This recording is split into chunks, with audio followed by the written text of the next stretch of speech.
Le grand dialogue.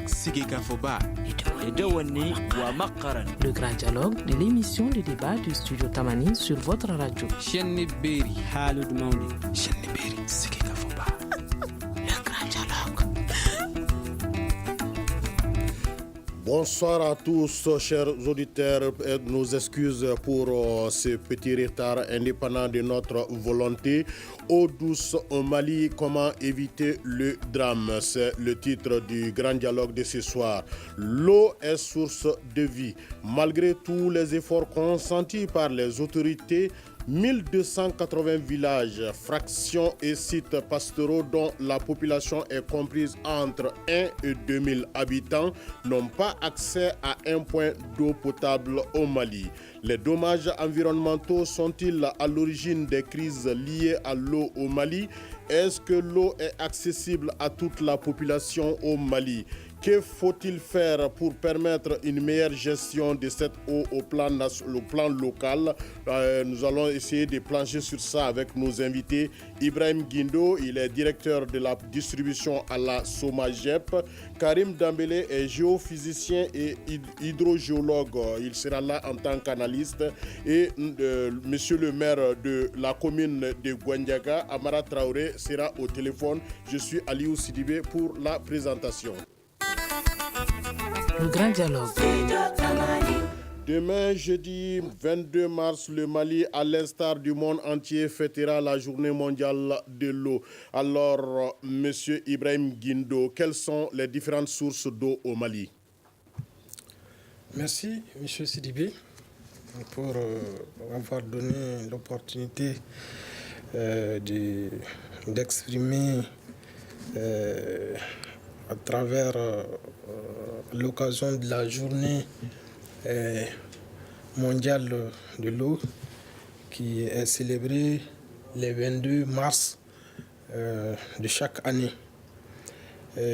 Au Mali, en fait, les ressources en eau sont diverses et principalement deux. Donc, il y a les ressources en eau de surface et les ressources en eau souterraines. Donc, ce sont les deux principales ressources en eau qui sont quand même exploitées au Mali. Karim Dambélé, est-ce qu'il y a des choses à ajouter par rapport à cela? Oui, comme monsieur, merci d'abord de m'avoir donné l'occasion de donner mon point de vue par rapport à l'occasion de la journée mondiale de l'eau. Effectivement, comme monsieur Guindou le disait, effectivement c'est ça, mais en gros il faut comprendre que l'essentiel de l'eau au Mali, c'est l'eau de pluie. L'essentiel de l'eau au Mali, c'est l'eau de pluie. Voilà, donc c'est cette eau de pluie qui est répartie en deux parties, comme on l'a dit, l'eau de surface qui constitue l'eau au niveau des fleuves, des marigots, ainsi de suite, et l'eau souterraine qu'on exploite à partir des fourrages. Essentiellement, c'est ça. Okay. Mais quels sont les acteurs qui interviennent dans la gestion de l'eau? Bon, au Mali, les acteurs qui interviennent dans la gestion de l'eau au Mali, il y a la Direction nationale de l'hydraulique qui définit la stratégie par rapport à l'approvisionnement en eau. Il y a la SOMAPEP, qui est la Société du patrimoine de gestion de l'eau potable au Mali, et la SOMAGEP, et la SOMAGEP qui est chargée de la distribution de l'eau potable au Mali. Ça, c'est en milieu urbain. Maintenant, en milieu rural, il y a essentiellement les communes. C'est les communes qui gèrent c'est-à-dire que l'approvisionnement en eau potable au Mali, essentiellement par les comités de gestion d'eau, essentiellement en milieu rural. Ok. Amara Traoré, vous, à partir de Kalana, précisément dans la commune du Gouandiaga, quels sont les acteurs qui interviennent dans la gestion locale de l'eau au Gouandiaga? Merci bien, M. Sidibé.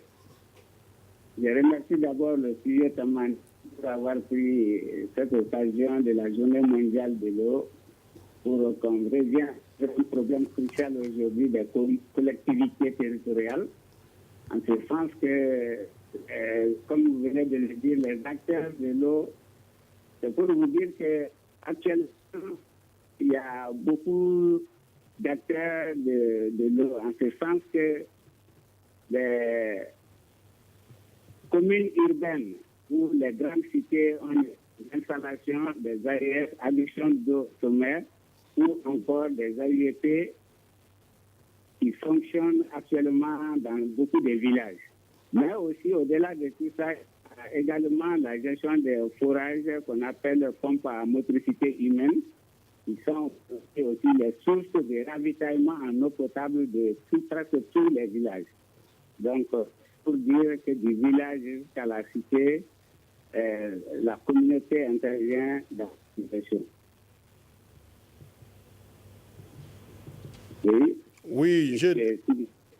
Oui, on a tantôt signalé que ce sont des comités de gestion qui sont au niveau de la commune.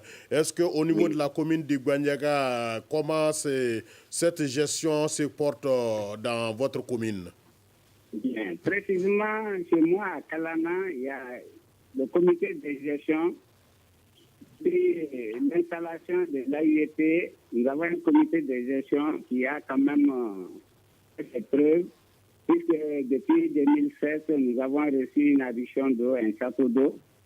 Ce sens que sa gestion dépend d'un comité de gestion qui, aujourd'hui, est composé d'hommes et de femmes qui ont vraiment le souci de l'unité.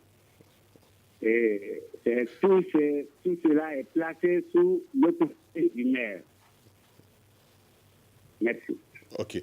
Alors, Ibrahim Guindo, au niveau de la SOMAGEP, je signale que la SOMAGEP, quand même, c'est un acteur clé, quand même, de la distribution de l'eau potable au Mali. Où en sommes-nous avec le système d'adduction d'eau au Mali?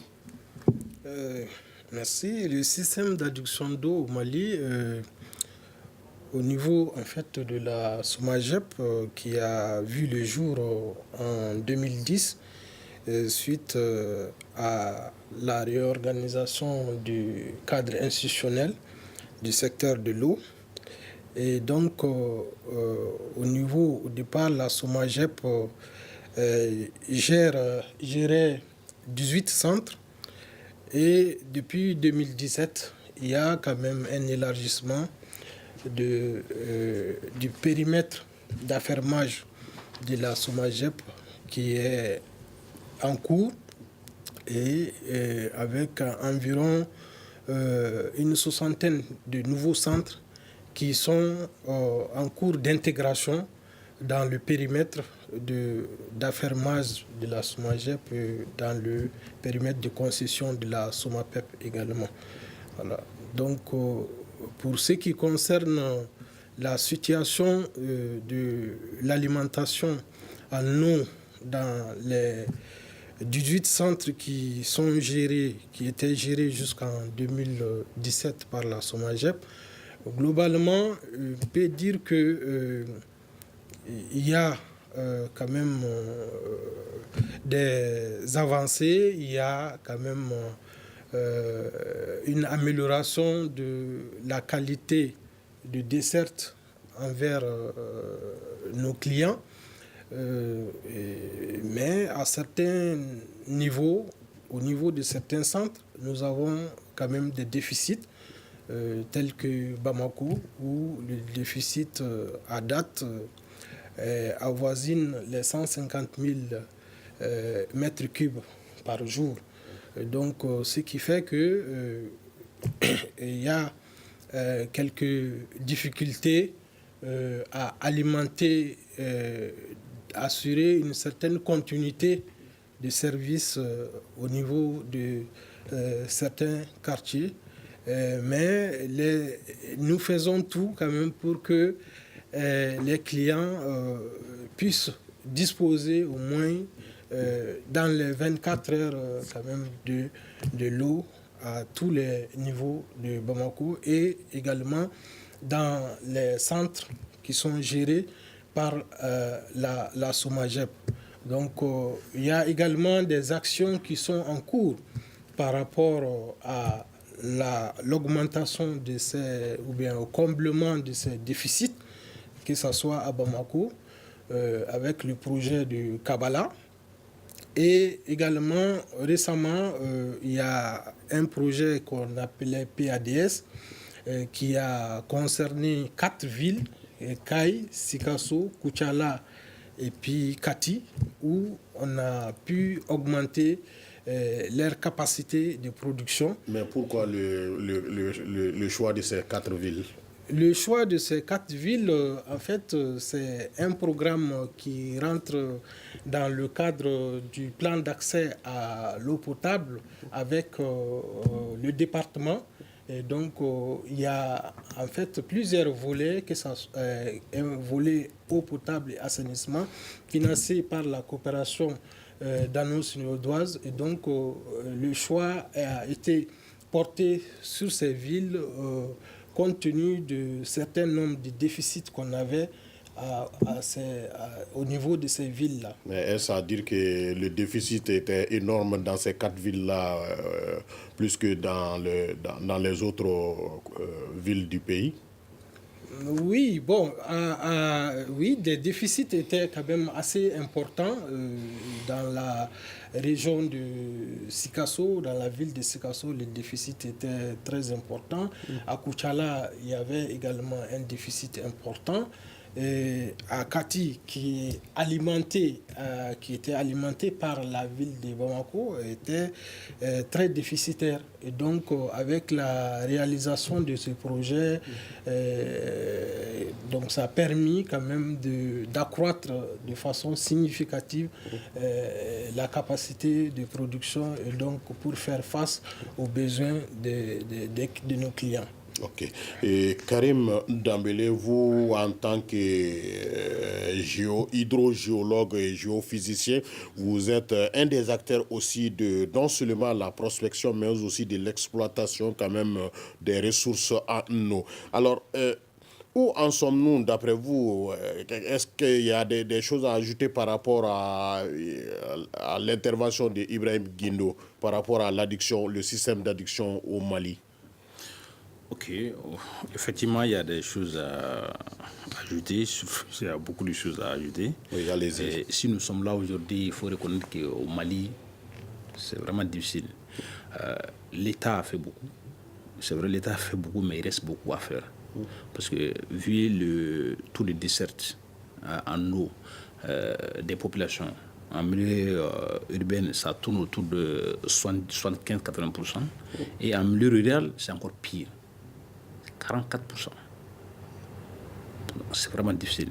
Et je vais vous donner quelques chiffres en ce sens pour vous édifier encore plus. Voir un peu la progression, c'est-à-dire que d'approvisionnement que ce que l'État met en place, précisément par rapport à la SOMAGEP, SOMAPEP. De 2005, parce qu'avant c'était l'EDEM bien sûr, mais c'est toujours dans la même continuité. Dans la continuité. De 2005 à 2015, l'État, la SOMAGEP, SOMAPEP, la production d'eau par jour, journalier, était de 200 000 mètres cubes par jour. En 2015, c'est venu à 290 000 mètres cubes par jour. Donc 90 000 de plus. 90 000 de plus. Regardez, sur 2005-2015, là, c'est pratiquement très faible. Très, très faible. Pratiquement un taux de croissance sur cette période d'environ 3,7%. Donc, c'est assez énorme. Mais en milieu rural, c'est encore plus difficile. Parmi ces... C'est-à-dire que ces pourcentages, ces chiffres donnés, en milieu rural, la production d'eau journalière, quand on dit centre SRR, comme il le disait, parce qu'il y a Bamako qui est le gros, mais les centres SRR, ça c'est dans les régions et dans les centres semi-urbains. Mais en gros, parmi tous ces centres regroupés, il y a 88 000 mètres cubes environ de production journalière pour tout le reste du Mali, hormis Bamako. Vous voyez déjà que le niveau de desserte est assez faible. Ça, c'est des chiffres qui viennent de 2015. C'est les chiffres actualisés de 2015. Il y a 2016 et 2017 qui ne sont pas encore ajoutés, mais c'est des chiffres, il faut préciser, c'est des chiffres de 2015. Donc pour dire que, c'est-à-dire que le taux de desserte en eau au Mali, c'est assez faible. Donc il reste beaucoup de choses à faire. Très bien. Donc, on va du côté de Kalana avant d'observer notre pause. Monsieur Amara, vous venez tout juste d'entendre, hein, dans le milieu rural, le taux avoisine les 40%. Alors, comment on peut expliquer quand même ce taux faible de distribution d'eau dans un milieu rural comme le vôtre? Merci, monsieur Sidibé. Je commencerai à parler, parce que comme je vous ai dit, chez moi, je peux parler de deux systèmes. Il y a d'abord les pompes à motricité humaine, mais je préférerais parler d'abord de l'adduction de Kalana. Acquis depuis les années 2007, l'adduction a été conçue pour une population qui, aujourd'hui, on peut le dire, est multipliée par 3. Et au-delà de tout ça, l'adduction d'eau aussi fait pour un certain nombre de bornes. Donc, conçu dans ce sens, c'est pour dire que le village n'a cessé de grandir et la population, la concentration, l'extension du village, on était obligé d'aller à l'extension aussi du réseau d'eau. Donc, ce qui a amené vraiment une grande pénurie, en ce sens que le château qui doit servir à ravitailler ces différentes bornes remplissait difficilement parce que nous sommes liés d'abord au système électrique, l'électricité, l'énergie du Mali, qui, en cas de coupure, met tout le système en cause. Mais Dieu merci, aussi nous sommes proche d'un fleuve qui ravitaille le château, mais plutôt des forages. Des forages effectués dans ce sens. Vous savez que mon village ici, c'est une zone minière. L'exploitation des carrières a vers les carrières, les différentes nappes souterraines qui a amené une pénurie d'eau dans les forages. C'est palpable, c'est comme ça. Chacun peut se rendre compte que l'exploitation des mines d'or affecte les nappes souterraines. En ce sens, les châteaux aussi sont difficilement ravitaillés par les actuels forages. C'est ainsi même qu'on a été obligé ce mois-là d'interpeller nos sociétés minières à ce qu'ils passent à d'autres réalisations de forage. Je sens que si le forage était à 50, 80 ou 100 mètres, chez nous aujourd'hui, il faut aller à 150 ou 200 mètres de profondeur pour que le système ne puisse pas être perturbé. Bon, d'ailleurs, l'occasion est bonne vu la forte demande. Nous savons que ça a été une saison de pluie médiocre, donc les cours d'eau ont vu, les pluies ont carré, donc le besoin est grand. En ce sens que j'ai même demandé cette année à mon association, qui vraiment ici, il est lieu de les remercier. Ensemble, on a réfléchi parce que la sortie de l'eau, c'était une seule sortie. Mais techniquement, on a vu qu'en allant peut-être à cette sortie, on peut encore aller à une vitesse plus croissante de l'eau. Mais cela aussi ne va pas sans inconvénient, en ce sens que le château se vide rapidement. Et si la source d'approvisionnement n'est pas hauteur, donc ce qui amène aussi des interruptions que souvent la population, donc c'est le lieu de rappeler à nos sociétés minières qu'ils investissent pour aller à d'autres forages plus profonds et plus performants. Donc voilà en gros. Aujourd'hui, la demande à nous est très forte vu la chaleur et aussi vu la faiblesse de la pluviométrie de l'hivernage dernier. Et nous ne sommes pas près d'un fleuve ou d'un autre cours d'eau plus grand. Donc toutes les sources chez nous, c'est pratiquement le forage. Et actuellement, le forage ne dépassait les 45-60 mètres. Et cela a amené franchement dit à des difficultés de ravitaillement. Donc aussi, sur intempestive de courant, peuvent affecter la distribution de l'eau puisque c'est un système conçu sur le branchement sur l'EDM. Donc voilà en gros.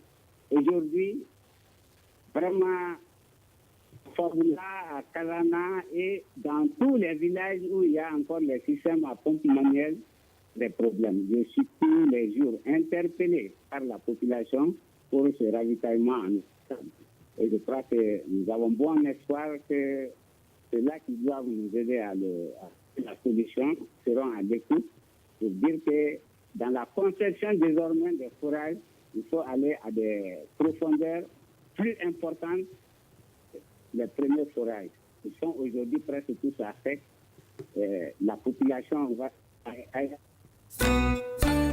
Retrouvez Studio Tamani sur les réseaux sociaux. Commentez sur Facebook et Twitter nos informations, nos photos et nos vidéos. Prolongez le débat sur Studio Tamani.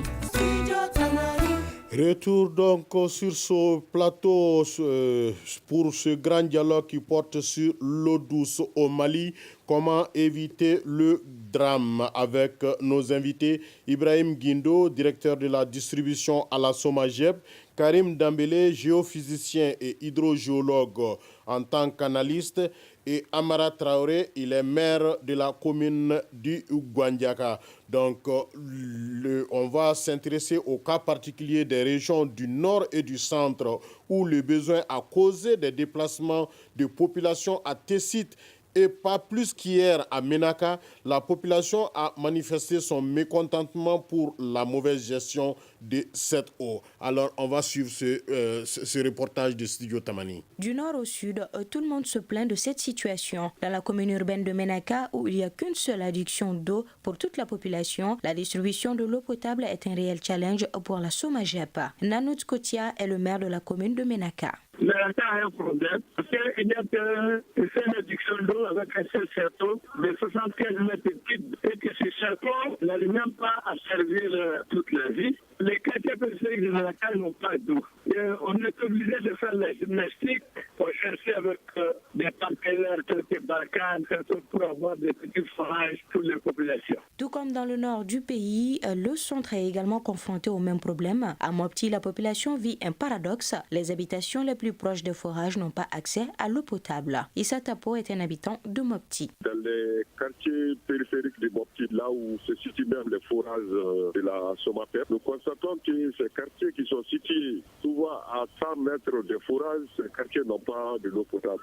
Le constat que nous faisons aussi dans la commune de Mopti, il y a des vieux tuyaux qui datent depuis disons 20 ans et qui sont situés dans les caniveaux. Et très souvent, ces tuyaux se cassent et puis on voit de l'eau jaillir partout et puis ça se mélange avec l'eau des caniveaux. En 2017, 2000 systèmes d'adduction d'eau modernes ont été installés sur l'ensemble du territoire. Selon le directeur général adjoint de l'hydraulique, Djourou Bokoum, le département espère aller jusqu'à 73% de taux d'accès à l'eau potable. 2017 aller de 66,9 d'aller jusqu'à 73% du taux d'accès à l'eau potable, soit 800 000 Maliens puissent accéder à l'eau potable chaque année. Pour cela, aujourd'hui, nous comptons 86 centres repris par la gestion de SOMAPEP pour SOMAGEP. C'est ces actions qu'on est en train de réaliser au niveau de Girimadio 1008 logements, à travers la réalisation des deux forages qui dévident chacun plus de 120 mètres cubes. Et ces mêmes actions seront réalisées à Faladière, à Mayambougou, à Tabakoro, au niveau des logements sociaux. Un programme d'urgence sociale d'accès à l'eau potable entre 2017 et 2020 a été élaboré par le ministère de l'Énergie et de l'eau. Alors, Ibrahim Guindo, on dit que l'eau est source de vie. Alors, qu'est-ce que vous pouvez dire par rapport à ces cas particuliers des régions du nord et du centre? Pour ces cas particuliers des régions du nord et du centre, on a parlé, je crois, du cas de Ménaka. Ménaka, surtout. Ménaka, c'est un centre nouveau qui vient d'être intégré dans le périmètre de la SOMAGEP et de la SOMAPEP. Et donc, depuis, les actions ont été engagées par la SOMAGEP pour prendre en main l'adduction d'eau de Ménaka Et donc, à ce titre, un personnel a été déployé pour gérer le centre de Ménaka.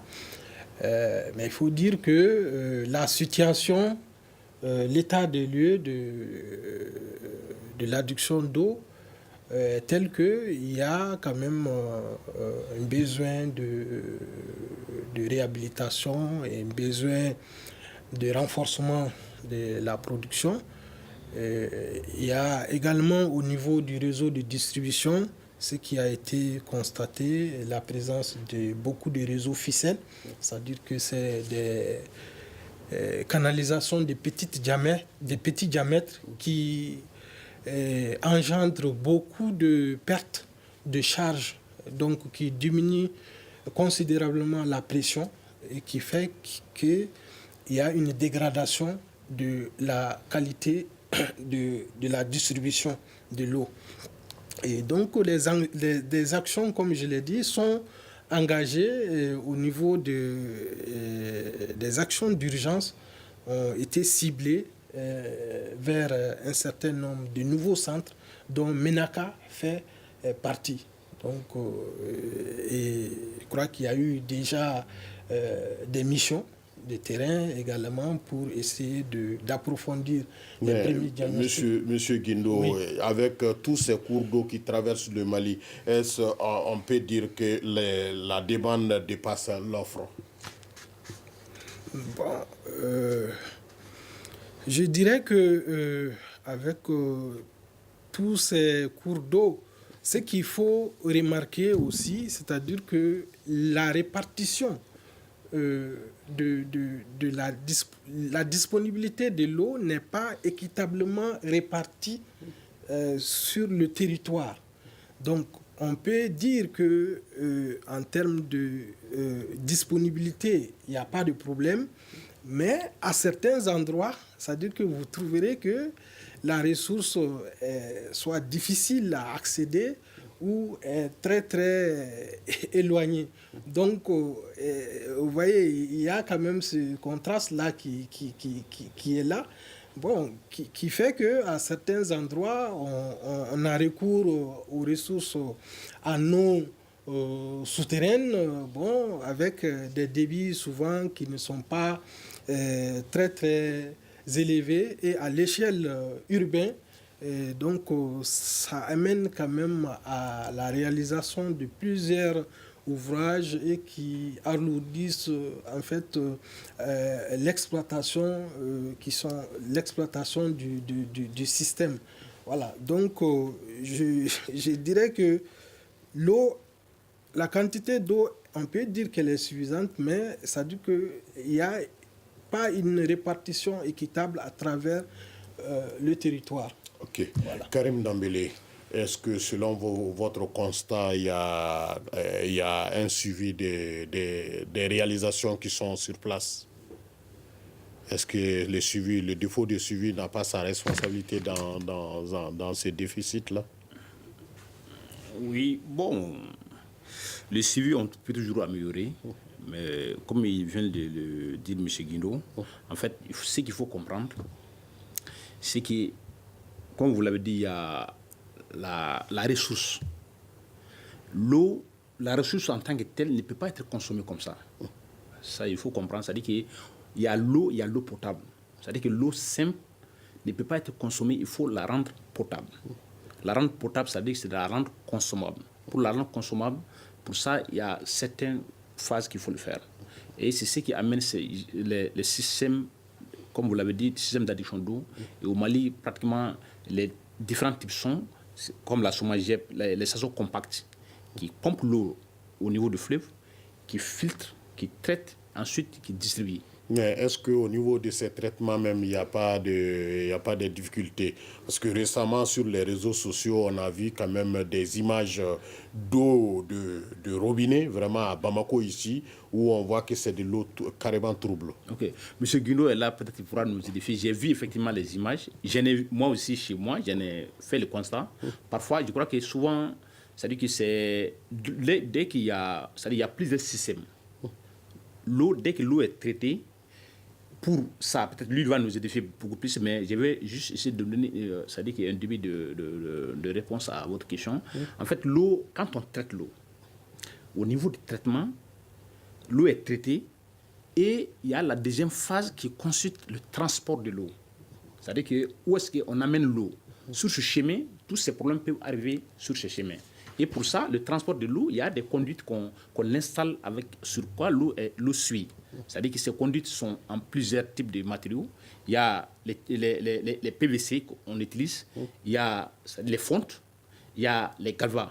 Donc, surtout les tuyaux galvanisés, lorsque l'eau coule par les tuyaux galvanisés, il y a l'effet d'oxydation qui se produit et en fait, après, ça peut donner, c'est-à-dire qu'il y a une certaine couleur à l'eau.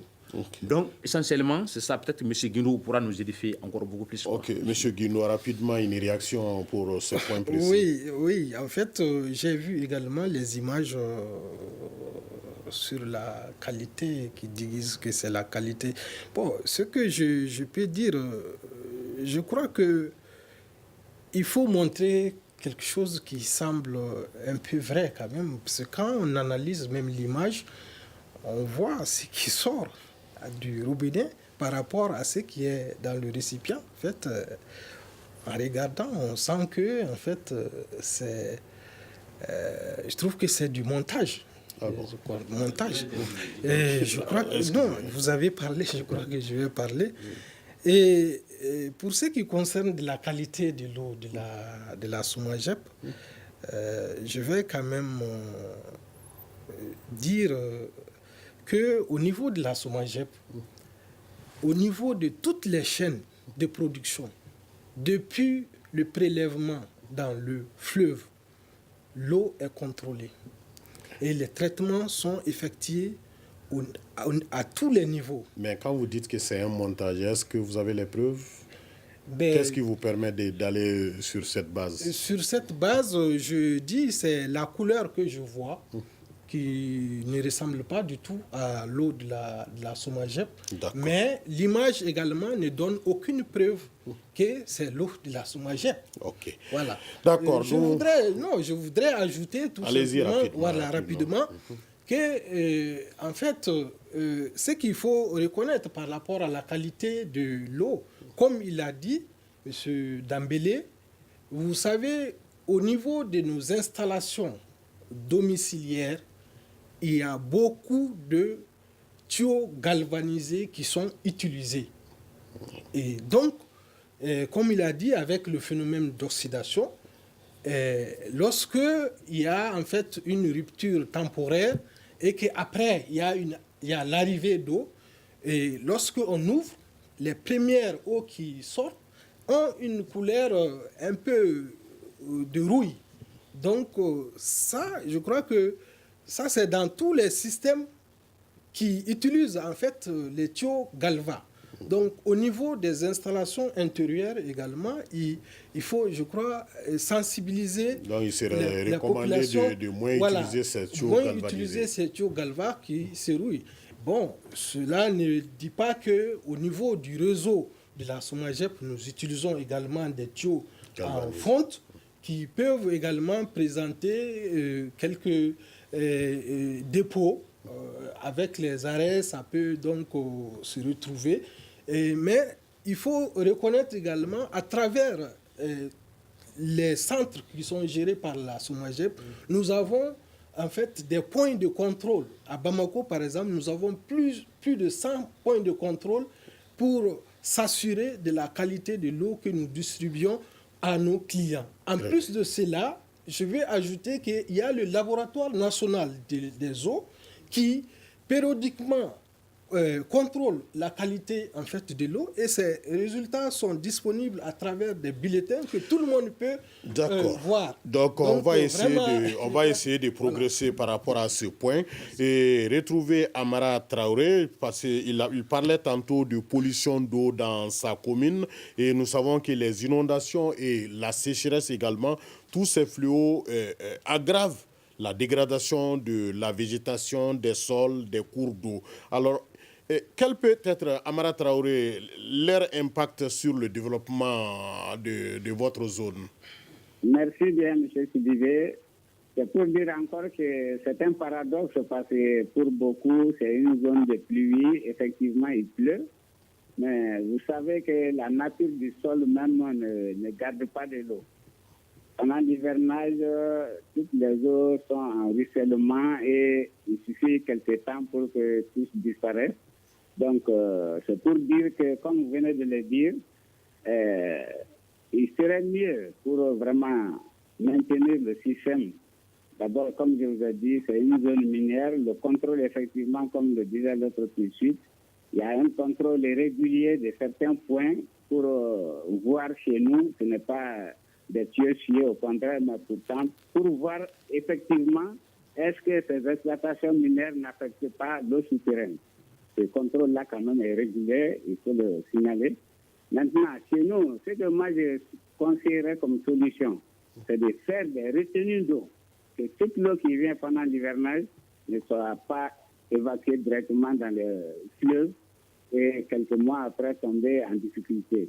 Et en second plan, la solution urgente que moi j'aurais proposée, il serait mieux que tout forage maintenant dans ces zones-là, le minimum soit au moins 100 mètres de profondeur. Obligatoirement, il faut 100 mètres de profondeur. Sinon, beaucoup d'autres exemples montrent que beaucoup de forages à motricité humaine dans mes villages aujourd'hui sont arrêtés. Ce n'est pas par manque de pièces, mais c'est uniquement où l'eau qui sort est trouble, parce que ça c'est dû au niveau bas de l'eau. Et tant que le pompage est régulier, souvent le besoin est trop grand, donc le pompage amène à un changement de couleur d'eau. Directement, on comprend que le niveau a trop baissé dans le forage. Donc ainsi, comme on a été habitués déjà, pratiquement on se battait pour que les gens aillent à la consommation de l'eau potable. Et je crois que ce défi-là aujourd'hui est relevé parce que quel que soit le village aujourd'hui, chacun tient à consommer l'eau qui vient de la pompe.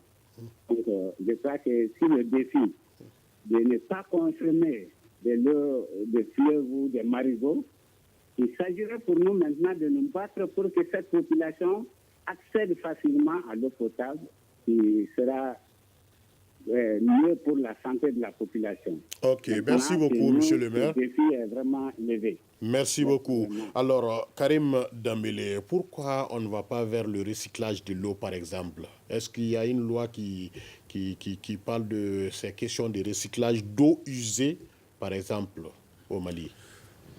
Ok, bon, merci. Pour l'instant, je pense que c'est une bonne idée. C'est-à-dire que sur le plan de gestion de l'eau, c'est une bonne idée d'essayer de voir, de recycler. Mais honnêtement, aujourd'hui, pour l'instant, nous n'avons pas besoin de ça. Aujourd'hui, parce qu'on a beaucoup d'eau.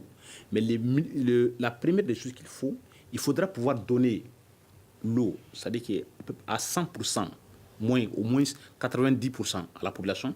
Et à partir de là, on allait essayer d'appliquer des programmes de recyclage de l'eau. Mais pour l'instant, honnêtement, je pense que je n'ai pas connaissance de la loi par rapport à ça. Et je ne pense pas que la loi, c'est-à-dire qui se pense par rapport à la question de l'eau. J'ai lu c'est-à-dire que le code de l'eau. Je n'ai pas connaissance d'avoir vu ce passage-là. Mais je pense que techniquement, aujourd'hui, je pense qu'on a... C'est-à-dire que, comme vous l'avez dit, les ressources en eau sont assez disponibles au Mali. C'est-à-dire à plusieurs niveaux. Malgré que M. Guinou disait tantôt que c'est mal réparti, effectivement c'est vrai. C'est-à-dire que la majeure partie des ressources en eau sont concentrées au sud. C'est-à-dire que essentiellement le fleuve Niger. Le fleuve Niger qui parcourt le Mali à peu près sur 1700 km. Donc c'est vraiment c'est-à-dire un potentiel énorme. Mais par contre au nord, il y a des ressources en eau souterraines assez importantes, comme le cas de Ménaka. C'est des choses qu'on peut exploiter, c'est des nappes profondes. Monsieur le maire le disait tantôt, ce qu'il vient de dire, c'est des réalités aujourd'hui. Moi, je suis dans le secteur des forages, je sais réellement comment ça se passe. C'est une réalité. Il y a des forages qui ont été faits il y a environ, c'est-à-dire que 10 ans, aujourd'hui, ces forages, il n'y a plus d'eau dans ces forages. Donc, il faut aller peut-être voir. L'État doit investir au maximum parce qu'il faut préciser que notre sous-sol est peu connu. en matière d'eau souveraine. D'accord. Monsieur Guindo, alors l'hydrogéologue pense qu'on n'a pas besoin d'aller vers le recyclage de l'eau usée au Mali. Alors vous, au niveau de la SOMAGEP, est-ce que vous pensez à une solution alternative? Bon, par rapport au recyclage de l'eau, je pense que ça veut dire que si au niveau ressources, effectivement, on n'a pas de problème, mais il faut dire que on doit toujours aller vers la rationalisation de cette denrée-là. Et dans ce cadre-là, je pense que on peut, ne serait-ce que pour certains besoins en eau, penser à aller vers le traitement de ces eaux et de les utiliser pour, je dis par exemple, les espaces verts, par exemple, pour, c'est pas d'autres utilisations de l'eau qui ne nécessitent pas forcément, qui va nous permettre non seulement de faire une économie d'eau potable, parce que les eaux qui sont utilisées pour arroser les espaces verts, puis ça va intégrer également une dimension environnementale par rapport à la gestion en fait de l'eau. Voilà. Okay. D'accord. Eau douce au Mali, comment éviter le drame? C'était le thème du grand dialogue d'aujourd'hui. Et nous disons merci à Ibrahim Guindo, directeur de la distribution à la SOMAGEP. Nous disons merci à Karim Dambélé, il est géophysicien et hydrogéologue. Il était sur le plateau en tant qu'analyste.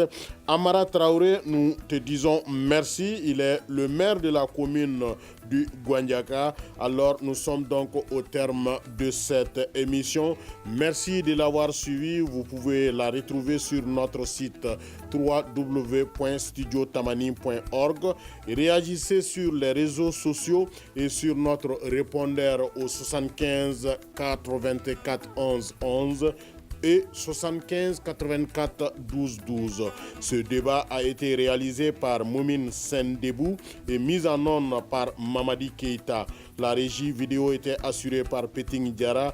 Je suis Aliou Sidibé à la présentation et la coordination assurée par Mohamedou Touré. À la prochaine. Le grand dialogue. Le grand dialogue de l'émission de débat du studio Tamani sur votre radio.